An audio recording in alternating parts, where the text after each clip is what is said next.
Başvura aşağı yukarı işte 8-10 gelecekler. Biraz sinek demek. Evet.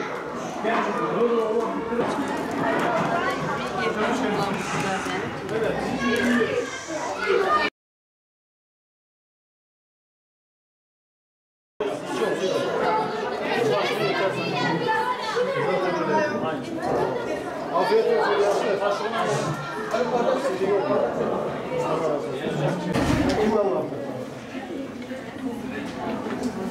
Hazreti Nuh desem bana anlatmıyorsunuz. Kimse var mı? Biliyorlar.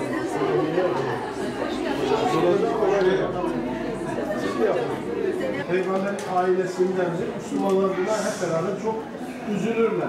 Allah Teala o günleri bir daha yaşatmasın. İşte Musa Aleyhisselam ama inanan çok az insan oluyor. Hazreti Nuh Aleyhisselam bıkıyor, usanıyor artık.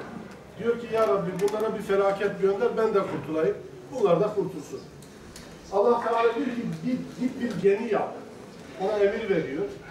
Gidiyor, gemi yapıyor Nuh Aleyhisselam. Ondan sonra sana iman edenler o gemiye al. Bir de her hayvandan bir çift al, bir dişi bir erkek. Yani canlılar kalsın, üreme devam etsin diye. Geminin 2 katlı olduğu söyleniyor. Efendim nasıl bir gemi olduğunu biz net olarak bilemiyoruz. Tabii uzun yıllar önce olmuş bir hadise. Gemiyi yaptıktan sonra iman edenler her hayvandan bir çift indirildikten sonra Cenab-ı Hak emir veriyor. Yerden su kaynıyor. Gökten de şiddetli bir şekilde yağmur yağıyor. İki su birleşiyor.